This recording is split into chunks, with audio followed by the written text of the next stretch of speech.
ক্ষমা করো আল্লাহ, ক্ষমা করো আল্লাহ, ক্ষমা করো আল্লাহ, ক্ষমা করো আল্লাহ, ক্ষমা করো আল্লাহ, ক্ষমা করো আল্লাহ।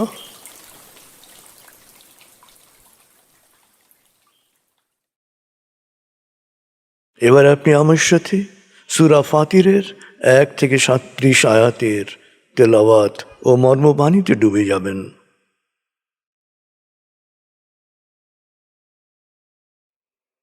بسم الله الرحمن الرحيم الحمد لله فاطر السماوات والأرض جاعل الملائكة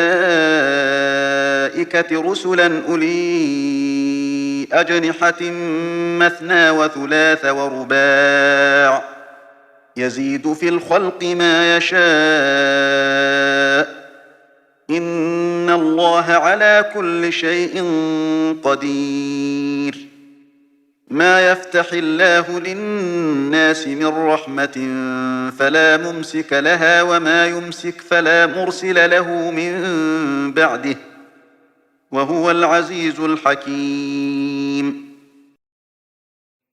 দয়াময় মেহেরবান আল্লাহর নামে। সকল প্রশংসা শুধু আল্লাহর, যিনি মহাকাশ ও পৃথিবীর স্রষ্টা, যিনি 2, 3 বা 4 জোড়া ডানা বিশিষ্ট, অর্থাৎ বহুমুখী পন্থা ও গতিবেগ সম্পন্ন ফেরেশতাদের বাণীবাহক বানিয়েছেন। নিরবচ্ছিন্নভাবে তিনি তাঁর সৃষ্টির সাথে যা ইচ্ছা সংযোজন করেন। আল্লাহ সর্ববিষয়ে সর্বশক্তিমান। আল্লাহ তার রহমতের দ্বার কারো জন্য খুলে দিলে তা বন্ধ করার কেউ নেই, আর তিনি যদি দ্বার রুদ্ধ করে দেন তবে তা খোলার ক্ষমতাও কারো নেই। তিনি মহাপরাক্রমশালী, প্রজ্ঞাময়।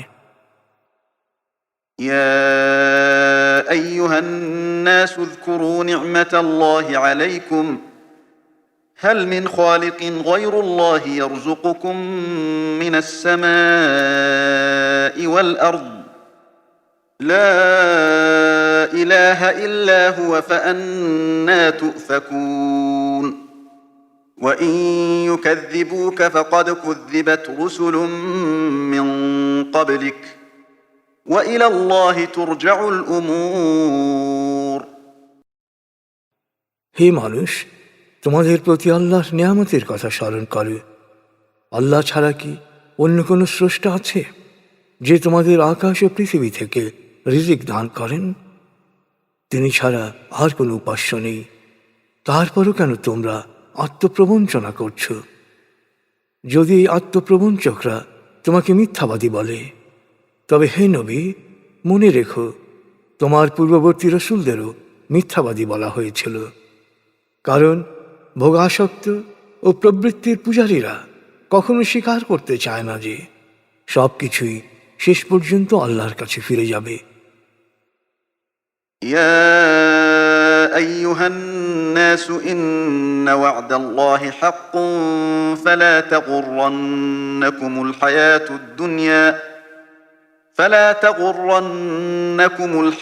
الدنيا ولا يغرنكم بالله الغرور إن الشيطان لكم عدو فاتخذوه عدوا إنما يدعو حزبه ليكونوا من أصحاب السعير الذين كفروا لهم عذاب شديد والذين آمنوا وعملوا الصالحات لهم مغفرة وأجر كبير হে মানুষ, আল্লাহর প্রতিশ্রুত পুনরুত্থান এক অনিবার্য সত্য। অতএব পার্থিব জীবনের মোহে যেন আটকে না পড়ো, এবং আত্মপ্রবঞ্চনামূলক ধ্যান ধারণা যেন তোমাদেরকে ধোঁকায় না ফেলে। আসলে শয়তান তোমাদের শত্রু, অতএব তাকে শত্রু হিসেবেই গ্রহণ করো। সে তো তার দলবলকে প্রলুব্ধ করে যাতে তাদের শেষ ঠিকানা হয় জাহান্নামের লেলিহান শিখা। মনে রেখো, যারা সত্যকে অস্বীকার করবে তাদের জন্য অপেক্ষা করবে কঠিন আযাব, আর যারা বিশ্বাস স্থাপন করবে এবং সৎকর্ম করবে তাদের জন্য রয়েছে ক্ষমা ও মহাপুরস্কার। أفمن زين له سوء سوء عمله فرآه حسنا فإن الله يضل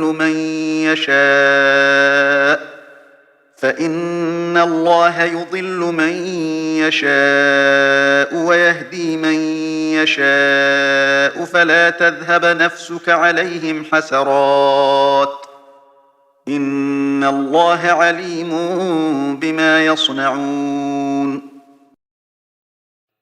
কারো কাছে যদি তার মন্দ কাজই আকর্ষণীয় হয়ে ওঠে তবে সে শেষ পর্যন্ত সেই মন্দ কাজকেই ভালো মনে করতে শুরু করে। আসল সত্য হচ্ছে যে বিভ্রান্তির পথে চলার ইচ্ছা করে আল্লাহ তাকে বিভ্রান্তিতে নিমজ্জিত হতে দেন, আর যে সৎ পথে চলার ইচ্ছা করে আল্লাহ তাকে সৎ পথ দেখান। অতএব হে নবী, ওদের জন্য কষ্ট পেয়ে নিজেকে নিঃশেষ করো না। ওরা যা করে আল্লাহ তা ভালোভাবেই জানেন। والله الذي أرسل الرياح فتثير سحابا فسقناه إلى بلد ميت فأحيينا به الأرض بعد موتها كذلك النشور من كان يريد العزة فلله العزة جميعا إليه يصعد الكلم الطيب والعمل الصالح يرفعه والذين يمكرون السيئات لهم عذاب شديد ومكر أولئك هو يبور মনে রেখো, আল্লাহ বায়ু প্রেরণ করেন, তা দিয়ে মেঘমালাকে সঞ্চালিত করেন নিষ্প্রাণ ভূখণ্ডের দিকে। এর মাধ্যমে তিনি প্রাণহীন জমিনে জীবনের বিকাশ ঘটান। মৃত মানুষের পুনরুত্থানও হবে এভাবে। কেউ সম্মান ও ক্ষমতা চাইলে তার জানা থাকা উচিত সমস্ত সম্মান ও ক্ষমতা শুধু আল্লাহর।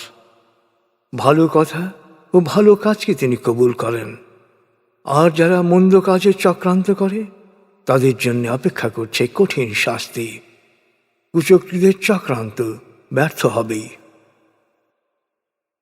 والله خلقكم من تراب ثم من نطفة ثم جعلكم أزواجا وما تحمل من أنثى ولا تضع إلا بعلمه وما يعمر من معمر ولا ينقص من عمره إلا في كتاب إن ذلك على الله يسير وما يستوي البحران هذا عذب فرات سائغ شرابه وهذا ملح أجاج ومن كل تأكلون لحما طريا وتستخرجون حلية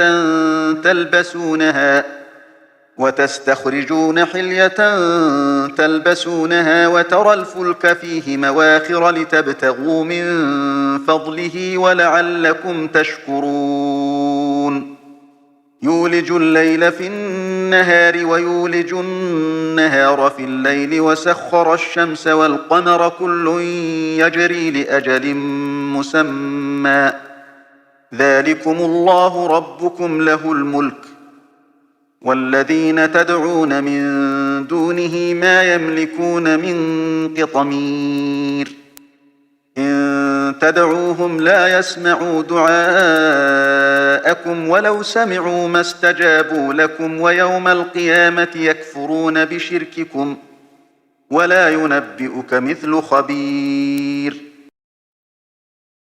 মনে রেখো, আল্লাহ তোমাদের মাটি থেকে সৃজন করেছেন, তারপর শুক্রবিন্দু থেকে, তারপর করেছেন যুগল। আল্লাহর অজান্তে কোনো নারী গর্ভধারণ করে না বা সন্তানও প্রসব করে না। কিতাবের লেখার বাইরে কারো আয়ু বৃদ্ধি করা হয় না বা কারো আয়ু কমানোও হয় না, আর আল্লাহর জন্য কাজটি খুবই সহজ। একই ধরনের অথবা বৈপরীত্য সৃষ্টি করা তার জন্য খুবই সহজ।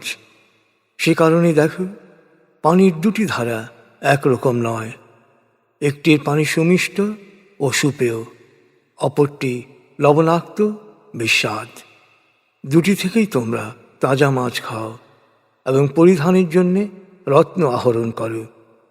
আর তোমরা দেখো, উভয়ের বুক চিরেই নৌযান চলাচল করে, যাতে তোমরা তাঁর অনুগ্রহ সম্পদ অনুসন্ধান করতে পারো, তার প্রতি কৃতজ্ঞ হতে পারো। তিনি দিনকে ছোট করে রাতকে বড় করেন, আবার রাতকে ছোট করে দিনকে বড় করেন। তিনি সূর্য ও চন্দ্রকে করেছেন নিয়মাধীন, প্রত্যেকেই তাদের কক্ষপথে পরিক্রমণ করছে নির্দিষ্ট মেয়াদে।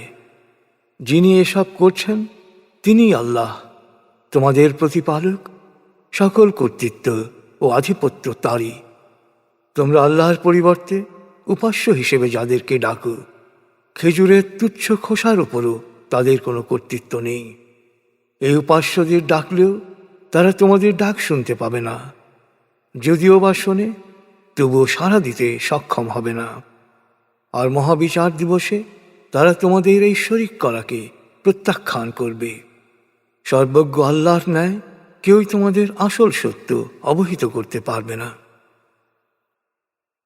يا أيها الناس أنتم الفقراء إلى الله والله هو الغني الحميد إن يشأ يذهبكم ويأتي بخلق جديد وما ذلك على الله بعزيز ولا تزر وازرة وزر أخرى وإن تدع مثقلة إلى حملها لا يحمل منه شيء ولو كان ذا قربى إنما تنذر الذين يخشون ربهم بالغيب وأقاموا الصلاة ومن تزكى فإنما يتزكى لنفسه وإلى الله المصير। হে মানুষ, তোমরা তো আল্লাহর মুখাপেক্ষী, কিন্তু আল্লাহ তো অভাবমুক্ত, সদা প্রশংসিত। তিনি ইচ্ছা করলে তোমাদের বিলুপ্ত করে নতুন কোনো সৃষ্টিকে তোমাদের স্থলাভিষিক্ত করতে পারেন। এটি আল্লাহর জন্যে মোটেই কোনো কঠিন কাজ নয়। মহাবিচার দিবসে কেউ কারো পাপের বোঝা বইবে না। কারো পাপের বোঝা ভারী হলে সেই বোঝা বহন করার জন্যে কাউকে ডাকলেও সে এগিয়ে আসবে না, এমনকি কোনো নিকটাত্মীয় না। হে নবী, তুমি শুধু তাদেরকেই সতর্ক করতে পারো যারা না দেখেও প্রতিপালক সম্পর্কে সচেতন থাকে এবং নামাজ কায়েম করে। যে ব্যক্তি নিজেকে পরিশুদ্ধ করে সে তা করে নিজের কল্যাণের জন্যে।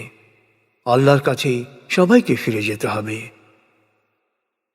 وما يستوي الأعمى والبصير ولا الظلمات ولا النور ولا الظل ولا الحرور وما يستوي الأحياء ولا الأموات إن الله يسمع من يشاء وما أنت بمسمع من في القبور। দৃষ্টিহীন ও দৃষ্টিমান, অন্ধকার ও আলো, প্রখর রোদ ও সুশীতল ছায়া কখনো সমান হতে পারে না, তেমনি জীবিত ও মৃত কখনো সমান নয়। অতএব হে নবী, মনে রেখো, আল্লাহ যে কাউকে ইচ্ছা করলে শোনাতে পারেন, কিন্তু যাদের অন্তর শীতল হয়ে গেছে কবরে শায়িত মৃতদের মতো, তাদেরকে তুমি কথা শোনাতে পারবে না। إن أنت إلا نذير إنا أرسلناك بالحق بشيرا ونذيرا وإن من أمة إلا خلا فيها نذير وإن يكذبوك فقد كذب الذين من قبلهم جاءتهم رسلهم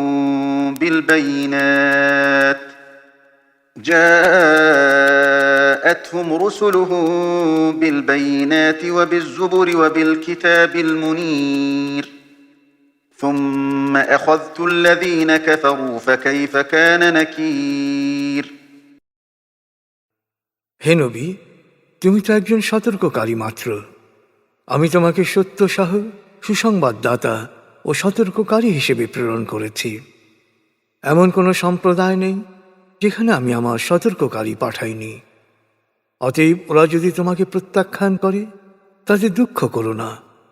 তোমার পূর্বেও অনেক সম্প্রদায়ের কাছে সত্যের সুস্পষ্ট প্রমাণ, সমুজ্জ্বল ওহী এবং প্রজ্ঞাপূর্ণ কিতাব সহ রসূল পাঠিয়েছিলাম, কিন্তু সেই সম্প্রদায়গুলো তাদের রসূলকে প্রত্যাখ্যান করেছিল। তারপর সত্য অস্বীকারীদের শাস্তি দিয়েছিলাম।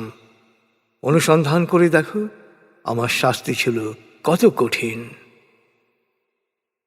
ألم تر أن الله أنزل من السماء ماء فأخرجنا به ثمرات مختلفا ألوانها ومن الجبال جدد بيض وحمر مختلف ألوانها وغرابيب سود ومن الناس والدواب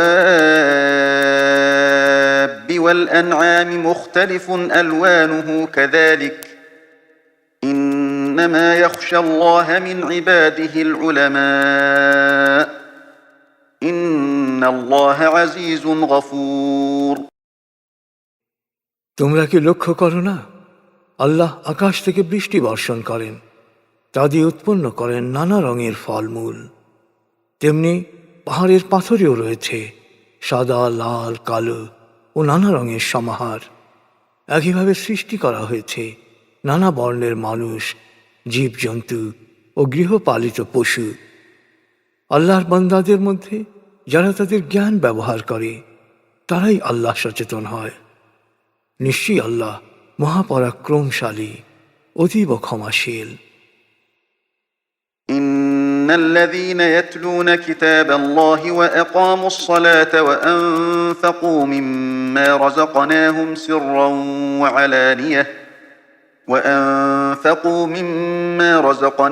سرا وعلانية يرجون تجارة لن تبور ليوفيهم أجورهم ويزيدهم من فضله إنه غفور شكور যারা আল্লাহর কিতাব অনুসরণ করে, নামাজ কায়েম করে এবং আমি তাদের যে জীবন উপকরণ দিয়েছি তা থেকে প্রকাশ্যে ও গোপনে দান করে, তারাই সফল বিনিয়োগকারী, কারণ তিনি তাদের কর্মের পূর্ণ প্রতিফল দেবেন। এর সাথে নিজের অনুগ্রহ ভাণ্ডার থেকে বহুগুণ পুরস্কার দেবেন। আল্লাহ অতীব ক্ষমাশীল, মহাগুণগ্রাহী। والذي أوحينا إليك من الكتاب هو الحق مصدقا لما بين يديه إن الله بعباده لخبير بصير ثم أورثنا الكتاب الذين اصطفينا من عبادنا فمنهم ظالم لنفسه ومنهم مقتصد ومنهم سابق بالخيرات بإذن الله ذلك هو الفضل الكبير جنات عدن يدخلونها يحلون فيها من أساور من ذهب ولؤلؤا ولباسهم فيها حرير وقالوا الحمد لله الذي أذهب عنا الحزن إن ربنا لغفور شكور الذي أحلنا دار المقامة من فضله لا يمسنا فيها نصب ولا يمسنا فيها لغوب আমি তোমার উপর যে কিতাব নাজিল করেছি তা সত্য এবং তা পূর্ববর্তী কিতাবসমূহের সত্যায়ক। মনে রেখো, নিশ্চয়ই আল্লাহ তার বান্দাদের প্রয়োজন সম্পর্কে সচেতন এবং সব কিছুর উপর দৃষ্টি রাখেন। আমি আমার বান্দাদের মধ্য থেকে কিতাবের উত্তরাধিকারী মনোনীত করেছিলাম। এখন তাদের মধ্যে কেউ নিজের উপর জুলুমকারী কেউ ভালো মন্দের মাঝামাঝি, আর কেউ আল্লাহর ইচ্ছায় সৎকর্মে অগ্রগামী। নিশ্চয়ই এ এক মহা অনুগ্রহ। অনুগ্রহ প্রাপ্তরা আখিরাতে প্রবেশ করবে স্থায়ী জান্নাতে। সেখানে তারা রেশমি পোশাকে রত্নমুক্ত খচিত স্বর্ণালঙ্কারে ভূষিত থাকবে। জান্নাতে প্রবেশ করেই তারা বলবে, সকল প্রশংসা আল্লাহর, যিনি আমাদের সকল অভাব দূর করে দিয়েছেন। নিশ্চয়ই আমাদের প্রতিপালক অতীব ক্ষমাশীল, মহাগুণগ্রাহী, যিনি বিশেষ অনুগ্রহ করে স্থায়ী আবাস দিয়েছেন, যেখানে কোনো কষ্ট বা ক্লান্তি আমাদের স্পর্শ করে না।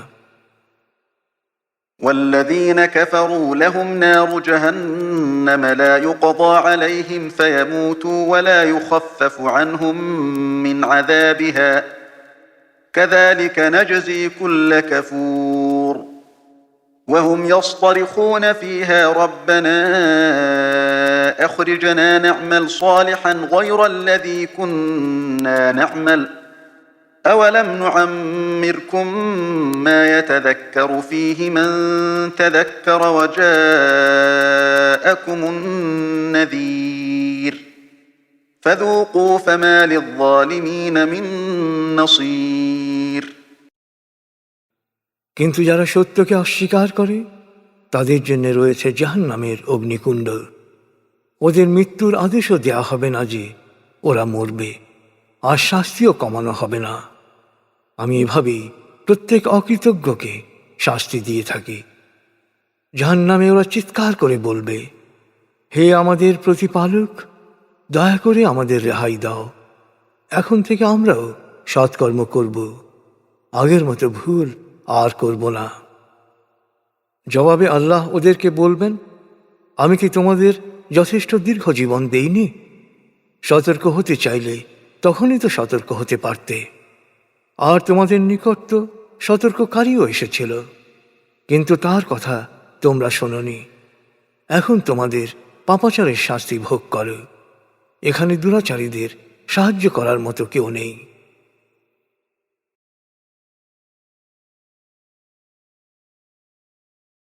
আপনি এতক্ষণ সূরা ফাতিরের 1 থেকে 37 আয়াতের তেলাওয়াত ও মর্মমানিতে ডুবেছিলেন। এবার এই সূরার বিশেষ কোনো আয়াত বা বাণী যা আপনার মনে দাগ কেটেছে তার গভীরে ডুবে যান। সময় নিয়ে এ বাণীর মর্মার্থ উপলব্ধি করুন।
ক্ষমা করো আল্লাহ, ক্ষমা করো আল্লাহ, ক্ষমা করো আল্লাহ, ক্ষমা করো আল্লাহ, ক্ষমা করো আল্লাহ, ক্ষমা করো আল্লাহ, ক্ষমা করো আল্লাহ, ক্ষমা করো আল্লাহ, ক্ষমা করো আল্লাহ, ক্ষমা করো আল্লাহ, ক্ষমা করো আল্লাহ।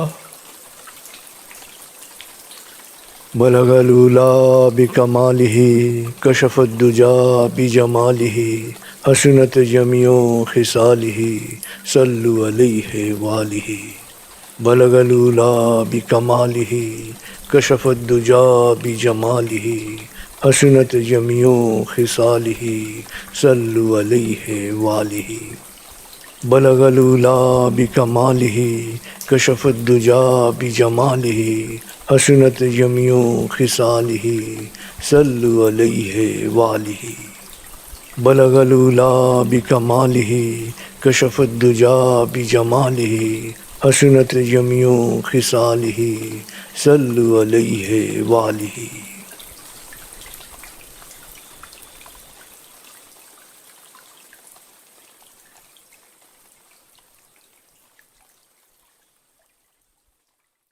আসলে কোরআনকে বুঝতে হলে নবী প্রেমে ভেসে যেতে হবে।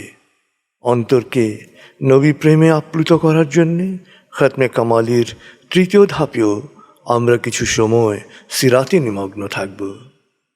নবী প্রেমে নিজেকে ধাপে ধাপে ভাসিয়ে নিয়ে যাব। এবার আমরা শুনব সিরাত পর্ব 15। এ পর্বে থাকছে দিকে দিকে দূতদের অকুতভয় অভিযাত্রা।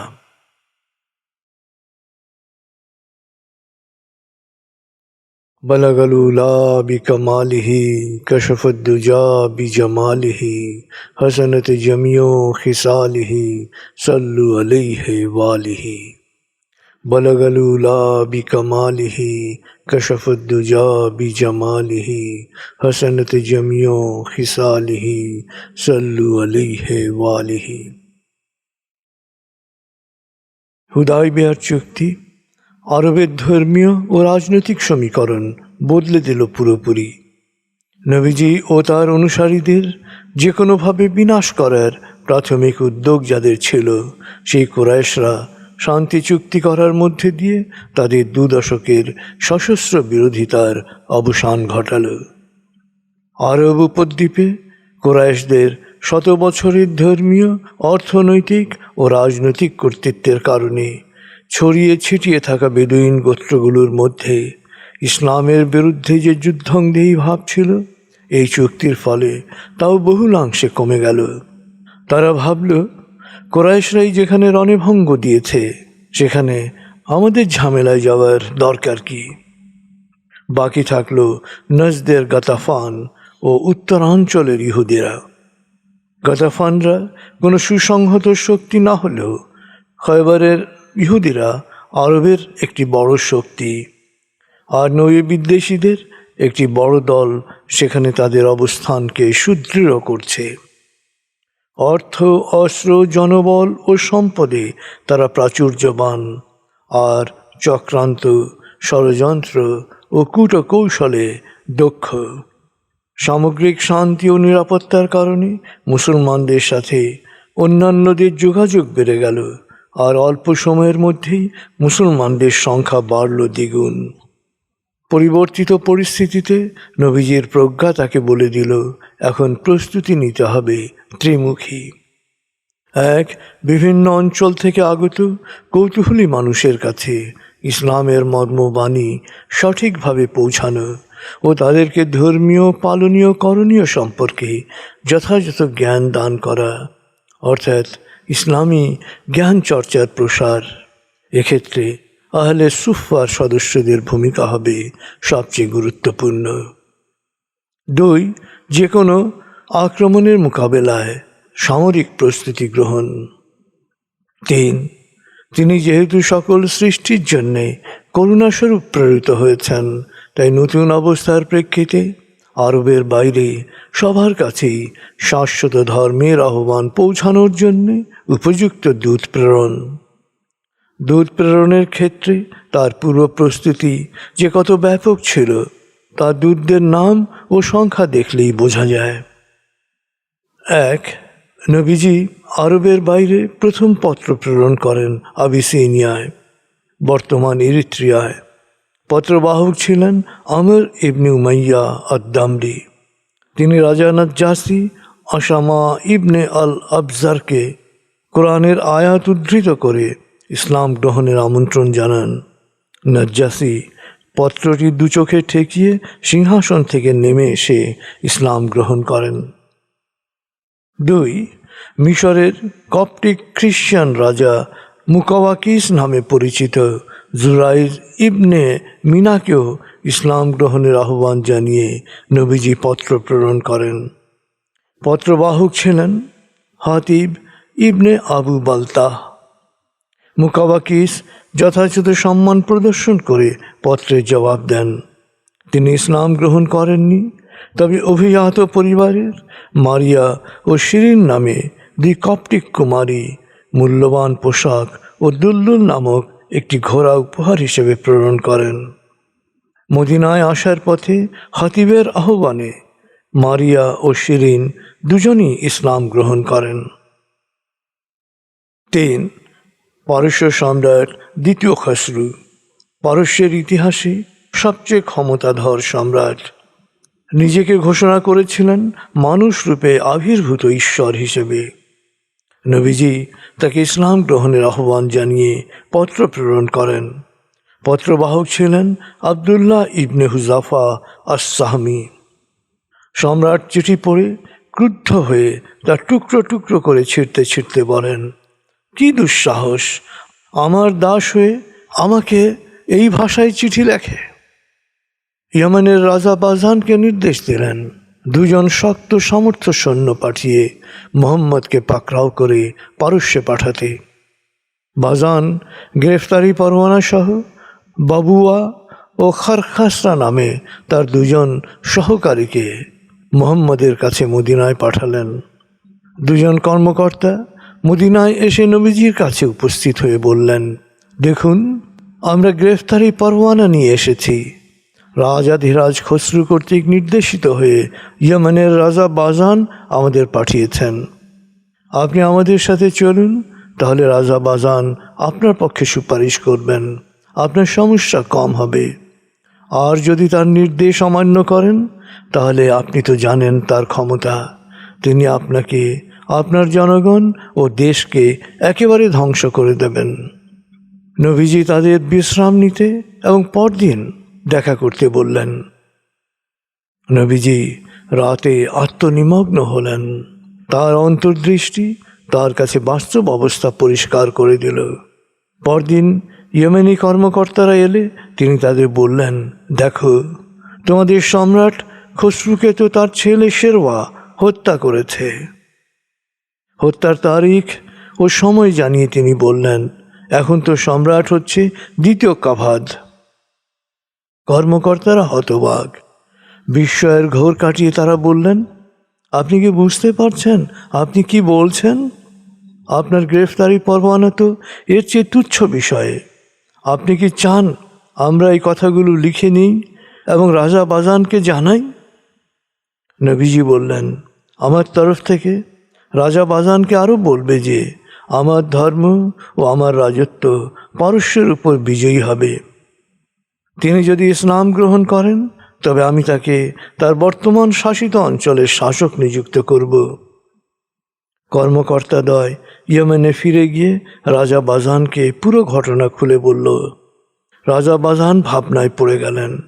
এর মধ্যেই পারস্য থেকে খবর এলো খসরুকে হত্যা করে 2য় কাভাদ সিংহাসনে অধিষ্ঠিত হয়েছেন।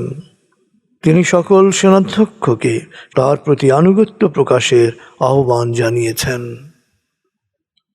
বাজান তার কর্মকর্তা খারখাসরাকে ডেকে পাঠালেন। তার কাছ থেকে মোহাম্মদ সম্পর্কে আরও তথ্য জানতে চাইলেন। খারখাসরা বললেন, কোনো রাজা আসলে এ ধরনের কথা বলতে পারেন না। তিনি জনগণ বা কারো কাছ থেকে তাকে রক্ষার জন্যে কোনো নিরাপত্তা প্রহরীও রাখেন না। আমি তার কথার মতো কারো কথায় এতটা প্রভাবিত হইনি। রাজা বাজান নিশ্চিত হলেন যে মোহাম্মদ আল্লাহ রসুল। রাজা বাজান তার নতুন উপলব্ধির কথা তার উপদেষ্টা ও সভাসদদের বললেন। তারা সবাই তার সাথে ইসলাম গ্রহণ করার অভিপ্রায় প্রকাশ করলেন। তাদের দেখা দেখি ইয়েমেনের খ্রিস্টান ও অগ্নি উপাসকদের অধিকাংশই ইসলাম গ্রহণ করলেন। নবীজি বাজানকেই ইয়েমেনের প্রশাসক নিযুক্ত করলেন এবং একদল সাহাবীকে প্রেরণ করলেন ইসলামের মূলনীতি শিক্ষাদান ও ইসলামী জীবনধারা অনুসরণের তালিম দিতে। এভাবেই তখনকার পারস্য সাম্রাজ্যের করদ রাজ্য ইয়েমেন আশ্রয় পেল ইসলামের ছায়াতলে। 4. রোমান সম্রাট হেরাক্লিয়াসের কাছে ইসলাম গ্রহণের আহ্বান জানিয়ে নবীজি পত্র প্রেরণ করলেন। পত্রবাহক ছিলেন দাহিয়া আল কালবি। নবীজির পত্র যখন রোম সম্রাটের কাছে পৌঁছল তখন তিনি জেরুজালেমে অবস্থান করছিলেন। তিনি মুহাম্মদ সম্পর্কে বিস্তারিত জানার জন্যে আরবের উল্লেখযোগ্য কাউকে পাওয়া যায় কিনা খোঁজ নিতে বললেন। আবু সুফিয়ান তখন কোরাইশ ব্যবসায়ী কাফেলার নেতা হিসেবে সেখানে অবস্থান করছিলেন। সম্রাটের চররা তাদেরকে দরবারে হাজির করল। সম্রাট জিজ্ঞেস করলেন, আরবের নবী বলে যিনি নিজেকে দাবি করছেন, তোমাদের মধ্যে কে তার সবচেয়ে নিকট আত্মীয়? আবু সুফিয়ান বললেন, আমি। সম্রাট হেরাক্লিয়াসের একের পর এক প্রশ্নের জবাবে মুহাম্মদ সম্পর্কে আবু সুফিয়ান বললেন, তিনি আমাদের মধ্যে এক সম্ভ্রান্ত বংশে জন্মগ্রহণ করেছেন। তার পরিবারে কেউ ইতপূর্বে রাজা ছিল না। তার পরিবারের কেউ ইতপূর্বে নবী হওয়ারও দাবি করেননি। তার অনুসারীদের মধ্যে ধনাঢ্যদের চেয়ে গরিবদের সংখ্যাই বেশি। তার অনুসারীদের সংখ্যা দিন দিন বাড়ছে। তার ধর্মে দীক্ষিত হওয়ার পর ধর্মের দোষ ত্রুটি দেখে কেউ তার ধর্ম থেকে বেরিয়ে যায়নি। তিনি ইতপূর্বে কখনো মিথ্যা বলেননি এবং ওয়াদা ভঙ্গ করেননি। তবে সম্প্রতি আমরা তার সাথে এক চুক্তিতে আবদ্ধ হয়েছি। এ ব্যাপারে আমরা জানি না তিনি কি করবেন। তার সাথে আমাদের যুদ্ধ হয়েছে, কখনো আমরা জিতেছি, কখনো তিনি। তিনি আমাদেরকে বলেন, তোমরা এক আল্লাহর ইবাদত করবে, আল্লাহর সাথে কোনো কিছুকে শরিক করবে না। পূর্বপুরুষদের ভ্রান্ত সংস্কার থেকে বেরিয়ে এসো, নামাজ কায়েম করো, মিথ্যা বর্জন করো, সত্যবাদী হও, অন্যায় করা থেকে বিরত থাকো, পারিবারিক বন্ধনকে মজবুত করো। আবু সুফিয়ান পরবর্তী সময়ে বলেন, সম্রাটের সামনে যখন আমি বসেছিলাম তখন আমার পেছনে আমার ব্যবসায়িক সফর সঙ্গীরাও বসেছিল। তাদেরকে বলা হয়েছিল, আমি যদি সম্রাটের প্রশ্নের উত্তরে কোনো মিথ্যা কথা বলি সাথে সাথে তারা যেন তা প্রকাশ করে দেয়, আর যদি তারা মিথ্যা গোপন করে তবে তাদের গর্দান যাবে। পাছে তারা আমাকে মিথ্যাবাদী প্রতিপন্ন করতে পারে, এই আশঙ্কায় আমি সম্রাটের সামনে মুহাম্মদ সম্পর্কে কোনো মিথ্যা বলিনি। তা না হলে আল্লাহর কসম আমি মিথ্যা বলতাম। আবু সুফিয়ান বলেন, আমার বক্তব্য শোনার পর সম্রাট হেরাক্লিয়াসের বক্তব্য থেকে পরিষ্কার বোঝা যায় যে মুহাম্মদের নবুয়তের দাবির উপর তার আস্থা রয়েছে। আমার জবাব ব্যাখ্যা করে হেরাক্লিয়াস বলেন, এই নবী অন্যান্য নবীর মতোই সম্ভ্রান্ত বংশে জন্মগ্রহণ করেছেন। তার বংশে ইতিপূর্বে কেউ নবী ছিলেন না বা রাজা ছিলেন না, তাই আমরা বলতে পারি না যে তিনি তার পূর্বপুরুষের রাজত্ব পুনরুদ্ধারের জন্যে নিজেকে নবী বলে দাবি করছেন। আর যেহেতু তিনি মানুষের সাথেই কখনো মিথ্যা বলেননি, তাই আল্লাহকে জড়িয়ে কোনো মিথ্যা বলতে পারেন না। অনুসারীদের মধ্যে গরিবের সংখ্যা বেশি এবং তারা ক্রমবর্ধমান। আসলে ধর্মের ব্যাপারে এটাই নিয়ম। ধর্ম পরিপূর্ণ না হওয়া পর্যন্ত এই প্রবৃদ্ধি অব্যাহত থাকে। একবার তার ধর্ম গ্রহণ করার পরে পিতৃধর্মে ফিরে না আসার কারণ হচ্ছে বিশ্বাস তাদের অন্তরে প্রশান্তি সৃষ্টি করেছে। ওয়াদা ভঙ্গ না করার কারণ হচ্ছে কোনো নবী বিশ্বাস ভঙ্গ করেন না। তিনি আদেশ করছেন এক স্রষ্টার উপাসনা করতে, কাউকে তার সাথে শরিক না করতে, নামাজ পড়তে, সৎ থাকতে, জুলুম না করতে, মূর্তি পূজা না করতে। এই কথাগুলো যদি সত্য হয় তাহলে আমার পায়ের নিচের মাটির ওপরও তার কর্তৃত্ব প্রতিষ্ঠিত হবে। হেরাক্লিয়াস বলেন, আমি জানি এ সময় একজন নবীর আবির্ভাব হবে, কিন্তু তিনি যে আরবে তোমাদের মাঝে আবির্ভূত হবেন তা কখনো আমার মনে হয়নি। বিষয়টি যদি আমার এখতিয়ারে থাকতো তবে আমি অবশ্যই তার সাথে সাক্ষাৎ করতাম এবং তার পদযুগল ধুইয়ে পুণ্য অর্জন করতাম। রোমান সম্রাট এরপর তাকে লেখা রসুলের চিঠি পড়ে শোনাতে বলেন। তাকে পড়ে শোনানো হয়। দয়াময় মেহেরবান আল্লাহর নামে। আল্লাহর দাস ও তার রসুল মুহাম্মদের পক্ষ হতে রোম সম্রাট হেরাক্লিয়াসের প্রতি, যে হেদায়েতের পথ অনুসরণ করবে তার প্রতি শান্তি বর্ষিত হোক। আমি আপনাকে ইসলাম গ্রহণের জন্য আমন্ত্রণ জানাচ্ছি। ইসলাম গ্রহণ করলে আপনি শান্তি ও নিরাপদে থাকবেন। আল্লাহ আপনাকে দ্বিগুণ পুরস্কার দেবেন। আর যদি ইসলাম প্রত্যাখ্যান করেন তবে জনগণের পাপের বোঝা আপনাকেই বইতে হবে। কোরআনের আয়াত উদ্ধৃত করে চিঠিতে লেখা হয়, হে নবী, ওদের বলো, হে কিতাবীরা, এসো আমরা আমাদের কিতাবের অভিন্ন কথায় একমত হই। আর কথাটি খুব সহজ, আল্লাহ ছাড়া কারো উপাসনা করব না, আল্লাহর সাথে কাউকে শরিক করব না, আল্লাহ ছাড়া কাউকে বা কোনো মানুষকে প্রতিপালক বা প্রভুরূপে গ্রহণ করব না। যদি তারা এই বিষয়ে একমত হতে না চায় তবে তাদের সুস্পষ্টভাবে বলো, তোমরা সাক্ষী থাকো, অবশ্যই আমরা আল্লাহতে সমর্পিত হয়েছি। সূরা আলে ইমরান আয়াত 64। সুস্পষ্টভাবেই বোঝা যায় সম্রাটের বক্তব্য ও নবীজির চিঠির সুনির্দিষ্ট আবেদন দরবারের পুরোহিত সহ সভাসদদের মধ্যে অস্থিরতা ও চাঞ্চল্য সৃষ্টি করল। আবু সুফিয়ানদের দ্রুত দরবার থেকে বেরিয়ে যেতে বলা হলো। তারা বেরিয়ে গেলেন। বেরিয়ে এসে আবু সুফিয়ান তার সঙ্গীদের বললেন, রোম সম্রাটও দেখি মুহাম্মদকে ভয় পেতে শুরু করেছে। এরপর থেকে আবু সুফিয়ানের মধ্যে ধারণা বদ্ধমূল হয়ে গেল যে শেষ পর্যন্ত মুহাম্মদই বিজয়ী হবে।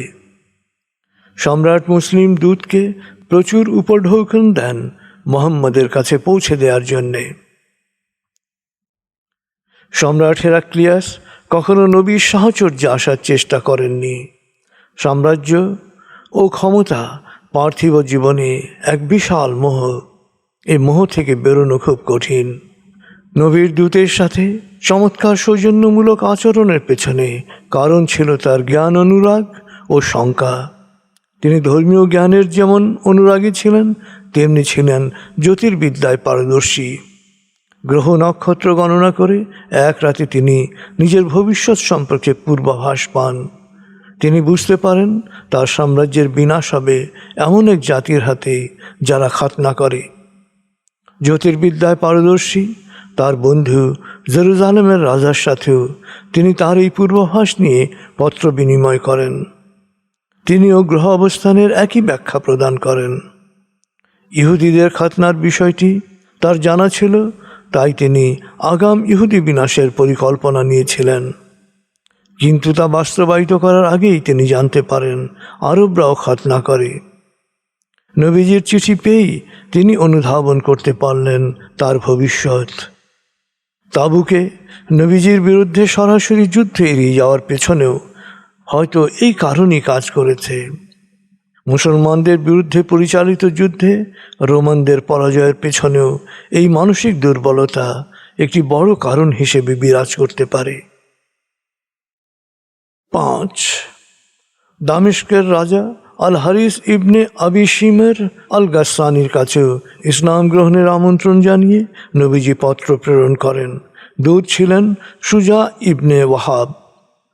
রোমান সম্রাটের অনুগত গাসসানি পত্র পেয়ে ক্ষুব্ধ প্রতিক্রিয়া ব্যক্ত করেন। দম্ভ সহকারে বলেন, আমার রাজ্য থেকে কে আমাকে উচ্ছেদ করবে? আমি তার সাথে যুদ্ধ করব। 6. ইয়ামামার সর্দার হাউদা ইবনে আলীর কাছে ইসলাম গ্রহণের আমন্ত্রণ জানিয়ে নবীজি পত্র প্রেরণ করেন। দূত ছিলেন সুলাইত ইবনে আমর আল আমিরি। পত্রের জবাবে হাউদা আরবে নিজের উচ্চ মর্যাদার উল্লেখ করে লিখলেন, আমাকে সরকারের গুরুত্বপূর্ণ অংশ করলে আমি ইসলাম গ্রহণ করব। নবীজি নীতিগত কারণেই তার প্রস্তাব প্রত্যাখ্যান করলেন। নবীজি কিছুদিন পর বললেন, হাউদা তো মারা গেছে, তবে ইয়ামামা থেকে এক মিথ্যাবাদীর আবির্ভাব ঘটবে, যে নিজেকে নবী বলে দাবি করবে, আর তাকে হত্যা করা হবে। তখন নবীজিকে একজন জিজ্ঞেস করলেন, কে তাকে হত্যা করবে? নবীজি বললেন, তুমি ও তোমার সঙ্গীরা। পরবর্তীকালে তাই ঘটেছিল। 7. বাহরাইনের রাজা মুনজির ইবনে সাওয়ার কাছে ইসলাম গ্রহণের আমন্ত্রণ জানিয়ে পত্র প্রেরণ করেন নবীজি। দূত ছিলেন আবুল আলা আল হাদরামি। রাজা মুনজির ইসলাম গ্রহণ করেন। তিনি খুব বিনয়ের সাথে জবাবে লিখলেন, আপনার চিঠি পড়েছি। আপনি বাহরাইনের জনগণকে ইসলাম গ্রহণের আমন্ত্রণ জানিয়েছেন। অনেকেই ইসলাম গ্রহণ করেছে, অনেকেই ইসলাম গ্রহণে আগ্রহী নয়। এদের মধ্যে ইহুদি ও পার্সিক রয়েছে। এদের ব্যাপারে করণীয় জানাবেন। জবাবে নবীজি লিখেন, আমি আপনাকে স্মরণ করিয়ে দিতে চাই, যে সত্যকে গ্রহণ করে সে তার নিজের কল্যাণেই গ্রহণ করে। যে আমার প্রতিনিধির পরামর্শ অনুসারে কাজ করে সে আসলে আমার উপদেশই অনুসরণ করে। আমার প্রতিনিধি আপনার প্রশংসা করেছে, আপনি আপনার দায়িত্ব পালন করে যান। মুসলিমদের তাদের ধর্ম প্রচারের পরিপূর্ণ সুযোগ দিন। বাহরাইনের মানুষের ব্যাপারে আপনার অনুরোধ আমি গ্রহণ করেছি। আমি পূর্ববর্তী অপরাধীদের সকল অপরাধ ক্ষমা করে দিয়েছি, আপনিও তাদের ক্ষমা করে দিতে পারেন। বাহরাইনের মানুষের মধ্যে যারা ইহুদি বা পার্সিক ধর্ম অনুসরণ করতে চায় তারা তা অনুসরণ করতে পারে, তাদেরকে শুধু সুরক্ষা কর দিতে হবে। আসলে সুরক্ষা কর বা জিজিয়া অমুসলিমদের জাকাত ও বাধ্যতামূলক সামরিক দায়িত্ব থেকে মুক্তি দেয়, কারণ মুসলমানদের জন্য জাকাত আদায় ও সামরিক দায়িত্ব পালন বাধ্যতামূলক। হুদাইবিয়া থেকে ফিরেই নবীজি ইসলাম গ্রহণের আহ্বান জানিয়ে আরবের চারপাশের সকল রাজা ও শাসকদের কাছে দূতের মাধ্যমে পত্র প্রেরণ করেন। অথচ দৃশ্যমান বাস্তবতা ছিল, একজন ধর্মপ্রচারক তার নিরস্ত্র অনুসারীদের নিয়ে জন্মভূমি মক্কায় কাবা তাওয়াফের জন্য প্রবেশ করতে পারেননি, যেখানে যে কোনো মানুষ প্রবেশ করার অধিকার রাখে। আসলে এমন দৃশ্যমান হতাশ অবস্থায় তখনকার দিনে মহাপরাক্রমশালী রাজা বাদশাহদের নিজ ধর্মের প্রতি আহ্বান জানানোর সাহস করা কতটা বিশ্বাস ও গায়েবের জ্ঞান থাকলে সম্ভব তা যে কেউ আঁচ করতে পারেন। নবম স্ত্রী উম্মে হাবিবা, আসল নাম রমলা বিনতে আবু সুফিয়ান। তিনি কুরাইশ দলপতি আবু সুফিয়ানের কন্যা। বিয়ে হয়েছিল ওবায়দুল্লাহ ইবনে জাহশের সাথে। ইসলামের প্রথম যুগে স্বামীর সাথে ইসলাম গ্রহণ করেন। কুরাইশদের নির্যাতনের মুখে তারা আবিসিনিয়ায় হিজরত করেন। হিজরতের সময় তিনি গর্ভবতী ছিলেন। আবিসিনিয়ায় গিয়ে সেখানে কন্যা সন্তানের জননী হন, নাম রাখেন হাবিবা। তখন থেকেই তিনি রমলার পরিবর্তে উম্মে হাবিবা নামেই পরিচিতি লাভ করেন। আবিসিনিয়ায় অবস্থানকালে এক রাতে তিনি স্বপ্নে তার স্বামীকে খুব খারাপ অবস্থায় দেখেন। স্বপ্ন দেখে জেগে উঠে তিনি দুশ্চিন্তাগ্রস্ত হয়ে স্বগতোক্তি করেন, হায় আল্লাহ, সে তো বদলে গেছে, সে তো বরবাদ হয়ে গেছে। তার স্বপ্ন বাস্তবতায় রূপ নিল। পরদিন ভোরে তার স্বামী ওবায়দুল্লাহ এসে তাকে বলল, দেখো, আমি অনেক চিন্তা করে আবার খ্রিস্টান হয়ে গেছি। আগেও খ্রিস্টান ছিলাম, মুসলমান হয়েছিলাম, এখন মনে হচ্ছে না, খ্রিস্ট ধর্মই ইসলামের চেয়ে ভালো, তুমিও খ্রিস্টান হয়ে যাও। উম্মে হাবিবা খ্রিস্টান হতে অস্বীকৃতি জানালেন, বললেন, কোনো অবস্থাতেই আমি ইসলাম ত্যাগ করব না। স্বামী স্ত্রী আলাদা হয়ে গেলেন। স্বামী ওবায়দুল্লাহ অতিরিক্ত মদ্যপান করতে করতে মারা গেলেন। উম্মে হাবিবা আবিসিনিয়ায় কন্যাকে নিয়েই সময় কাটাচ্ছেন।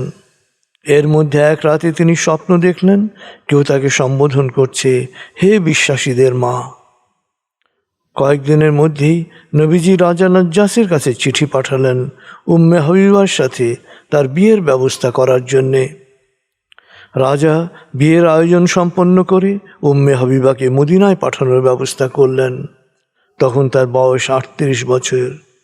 নবীজির প্রতি প্রগাঢ় শ্রদ্ধাবোধের কারণে তিনি পিতা আবু সুফিয়ানকে ইসলাম গ্রহণের আগ পর্যন্ত তার বিছানায় বসতে দেননি। ঘটনাটি ঘটে হুদাইবিয়ার চুক্তি লঙ্ঘিত হওয়ার পর। আবু সুফিয়ান চুক্তি পুনরুজ্জীবিত করার মানুষে মদিনায় এলেন। ভাবলেন মেয়ের সহযোগিতায় নবীজিকে বোঝাবেন। উম্মে হাবিবার ঘরে গিয়ে তিনি একজন স্নেহপরায়ণ পিতার মতো মাটিতে পাতা বিছানায় বসতে গেলেন, কিন্তু উম্মে হাবিবা তার চেয়েও দ্রুততার সাথে বিছানা গুটিয়ে ফেললেন। বিস্মিত আবু সুফিয়ান জিজ্ঞেস করলেন মেয়েকে, এটা কি হলো? উম্মে হাবিবা খুব স্পষ্টভাবে বাবাকে বললেন, দেখুন এটা নবীজির বিছানা, আর আপনি যেহেতু পৌত্তলিক, আপনি হচ্ছেন নাপাক, তাই আমি আপনাকে বসতে দেওয়ার মাধ্যমে এই বিছানাকে অপবিত্র হতে দিতে পারি না। উম্মে হাবিবা যেমন ধর্ম পালনে একাগ্র ছিলেন, তেমনি নিবেদিত ছিলেন সৎকর্ম ও দানে। তিনি 44 হিজরিতে ইন্তেকাল করেন। বলগল উলা বিকমালিহি কশফত দুজা বিজমালিহি হসনত জমিও খিসালিহি সল্লু আলাইহি ওয়ালিহি। বলগল উলা বিকমালিহি কশফত দুজা বিজমালিহি হসনত জমিও খিসালিহি সল্লু আলাইহি ওয়ালিহি।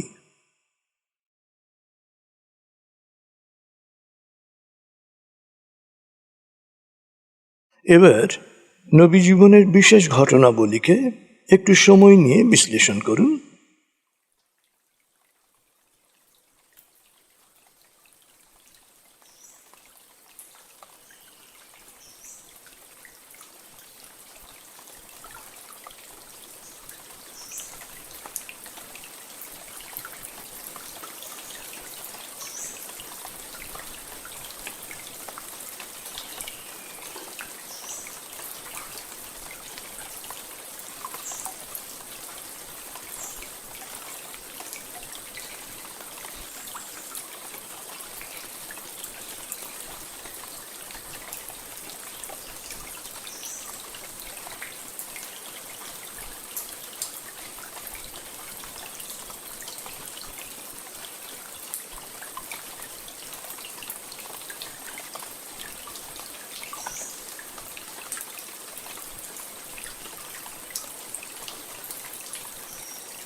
আপনি পর্যালোচনা করেছেন। এবার আবার আস্তাগফির ও দরুদে ডুবে যান। ক্ষমা করো আল্লাহ, ক্ষমা করো আল্লাহ, ক্ষমা করো আল্লাহ, ক্ষমা করো আল্লাহ, ক্ষমা করো আল্লাহ, ক্ষমা করো আল্লাহ, ক্ষমা করো আল্লাহ, ক্ষমা করো আল্লাহ, ক্ষমা করো আল্লাহ, ক্ষমা করো আল্লাহ, ক্ষমা করো আল্লাহ।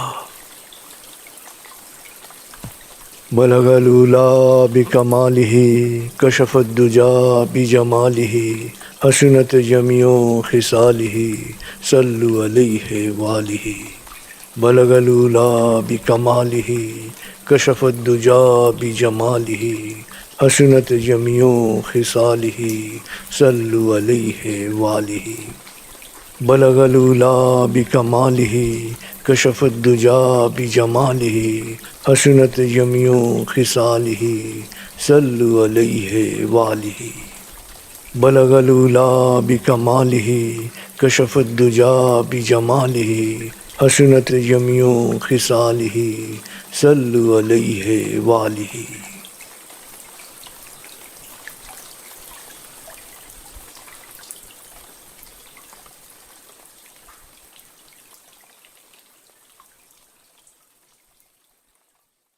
এবারে আপনি মনোনিবেশ করবেন সূরা নাজিয়াত ও সূরা তাকবীরের তেলাওয়াত ও মর্মবাণীতে।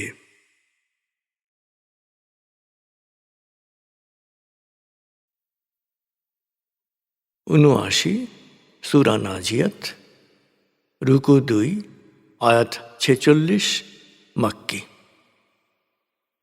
بسم الله الرحمن الرحيم والنازعات غرقا والناشطات نشطا والسابحات سبحا فالسابقات سبقا فالمدبرات أمرا يوم ترجف الراجفة تتبعها الرادفة قلوب يومئذ واجفة أبصارها خاشعة يقولون أئنا لمردودون في الحافرة أئذا كنا عظاما نخرة قالوا تلك إذا كرة خاسرة فإنما هي زجرة واحدة فإذا هم بالساهرة هل أتاك حديث موسى إذ ناداه ربه بالواد المقدس طوى اذهب إلى فرعون إنه طغى فقل هل لك إلى أن تزكى وأهديك إلى ربك فتخشى فأراه الآية الكبرى فكذب وعصى ثم أدبر يسعى فحشر فنادى فقال أنا ربكم الأعلى فأخذه الله نكال الآخرة والأولى إن في ذلك لعبرة لمن يخشى أأنتم أشد خلقا أم السماء بناها رفع سمكها فسواها وأغطش ليلها وأخرج ضحاها والأرض بعد ذلك دحاها أخرج منها ماءها ومرعاها والجبال أرساها متاعا لكم ولأنعامكم فإذا جاءت الطامة الكبرى يوم يتذكر الإنسان ما سعى وبرزت الجحيم لمن يرى فأما من طغى وآثر الحياة الدنيا فإن الجحيم هي المأوى وأما من خاف مقام ربه ونهى النفس عن الهوى فإن الجنة هي المأوى يسألونك عن الساعة أيان مرساها فيم أنت من ذكراها إلى ربك منتهاها إنما أنت منذر من يخشاها كأنهم يوم يرونها لم يلبثوا إلا عشية أو ضحاها দয়াময় মেহেরবান আল্লাহর নামে।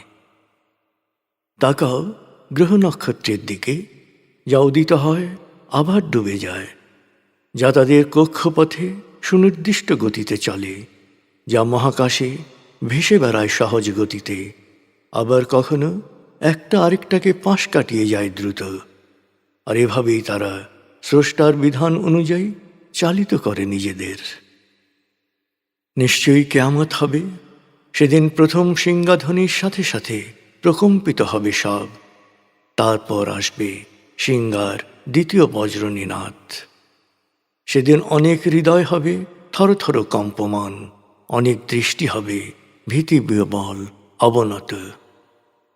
ওরা বলে, আমরা কি আগের অবস্থায় পুনর্জীবিত হব, পচা গলা জীর্ণ অস্থিতে পরিণত হওয়ার পরও? ওরা বলে, তাই যদি হয় সেটা হবে সর্বনাশা পুনর্জীবন। আসলে এ তো শুধু একটি মাত্র বিকট আওয়াজ, আর সত্যের মুখোমুখি হবে তারা। তোমার কাছে মূসার কথা পৌঁছেছে কি? তার প্রতিপালক পবিত্র উপত্যকা তুয়ায় তাকে ডেকে বলেছিলেন, ফেরাউনের কাছে যাও, সে সীমালঙ্ঘন করেছে। ফেরাউনের কাছে গিয়ে তাকে জিজ্ঞেস করো, তুমি কি পবিত্র হতে চাও? যদি চাও তবে আমি তোমাকে প্রতিপালকের পথ দেখাবো, যাতে তুমি আল্লাহ সচেতন হতে পারো। এরপর মূসা ফেরাউনের কাছে গেল, সে আল্লাহর মহিমার মহানিদর্শন দেখাল। কিন্তু ফেরাউন মূসার উপর মিথ্যা আরোপ করল এবং সত্য অস্বীকার করে বিদ্রোহী হল।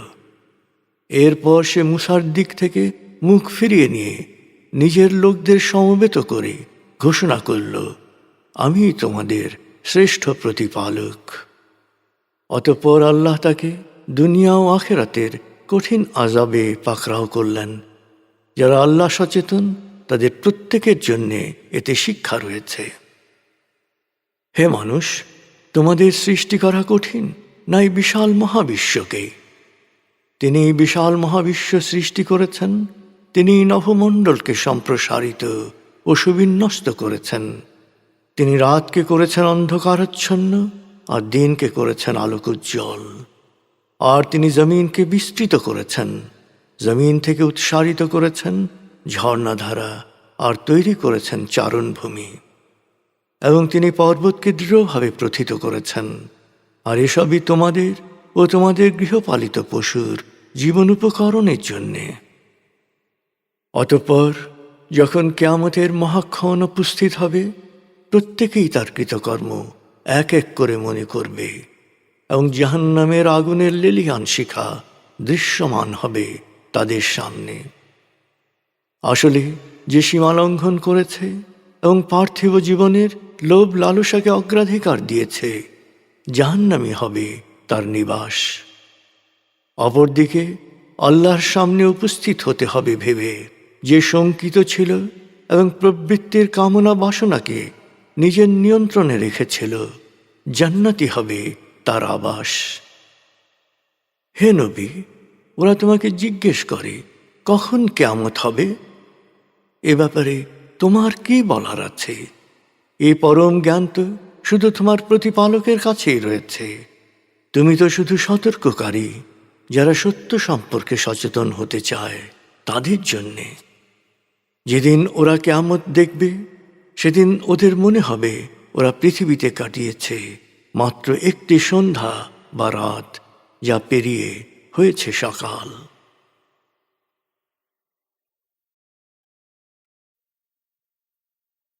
একাশি সূরা তাকবীর, রুকু 1, আয়াত 29, মক্কে।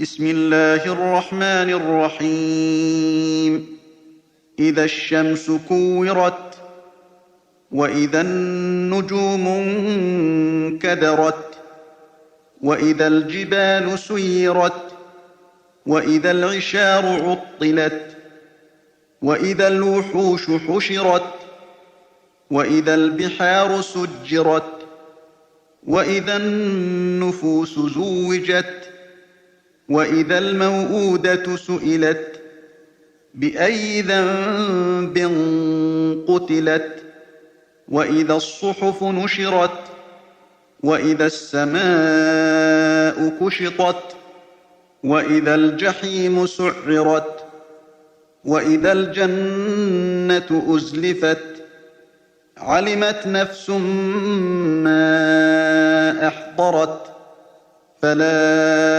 أقسم بالخنس الجوار الكنس والليل إذا عسعس والصبح إذا تنفس إنه لقول رسول كريم ذي قوة عند ذي العرش مكين مطاع ثم أمين وما صاحبكم بمجنون ولقد رآه بالأفق المبين وما هو على الغيب بضنين وما هو بقول شيطان رجيم فأين تذهبون إن هو إلا ذكر للعالمين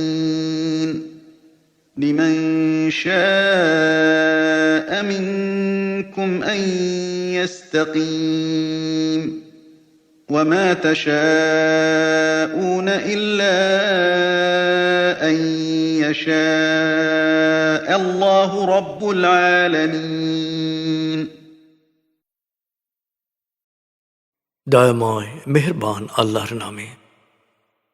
যখন সূর্য অন্ধকারে ঢেকে যাবে, যখন তারকারাজি নিজেদের আলো হারাবে, যখন পর্বতমালা মরীচিকার ন্যায় উধাও হবে, যখন পূর্ণ গর্ভবতী উটনী পরিত্যক্ত হবে, যখন সকল বন্য পশুকে একত্র করা হবে, যখন সমুদ্রের জলরাশি স্ফীত হবে, যখন দেহে আবার আত্মা সংযুক্ত হবে, যখন জীবন্ত কবর দেয়া শিশুকন্যাকে জিজ্ঞেস করা হবে কি অপরাধে তাকে হত্যা করা হয়েছিল, যখন প্রত্যেকের আমলনামা দেখানো হবে, যখন আকাশের আবরণ সরানো হবে, যখন জাহান্নামের আগুন গনগনে লাল করা হবে, যখন জান্নাতকে দৃশ্যমান করা হবে, সেদিন প্রত্যেকেই জানতে পারবে কি পরিণতির জন্যে সে নিজেকে প্রস্তুত করেছে, বুঝতে পারবে কি করা উচিত ছিল আর কি করা উচিত হয়নি। সাক্ষী আবর্তনশীল নক্ষত্র, কক্ষপথে দৃশ্যমান গ্রহসমূহ যা এক সময় অদৃশ্য হয়, সাক্ষী রাতের অবসান মুহূর্ত এবং প্রভাতের আগমনকাল। নিশ্চয়ই এই কোরআন অর্শের সার্বভৌম অধিপতির নিকট উচ্চ মর্যাদা সম্পন্ন সম্মানিত রসুলের মুখ নিঃসৃত, যার কথা অবশ্যই বিশ্বাসযোগ্য ও মানা উচিত। আর হে মক্কাবাসী, তোমাদের সাথী পাগল নয়, সে পয়গাম বাহক ফেরেশতাকে উজ্জ্বল দিগন্তে স্পষ্ট দেখেছে। গায়েব অর্থাৎ মানবীয় বিচার বুদ্ধির অগম্য বিষয় সম্পর্কে বলার ব্যাপারেও তার কোনো কার্পণ্য নেই। আর এ বাণী কোনো অভিশপ্ত শয়তানের বাক্য নয়। এরপরও তোমরা কোন পথে যাবে? এ বাণী হচ্ছে সমগ্র মানব জাতির জন্যে সত্যের দিক নির্দেশিকা, যারা সরল পথে চলতে চায়। তবে ক্রমাগত পাপাচারে লিপ্ত থাকলে তোমাদের সদিচ্ছা কখনো জাগ্রত হবে না, যদি না মহাবিশ্বের প্রতিপালক আল্লাহ বিশেষভাবে ইচ্ছা করেন।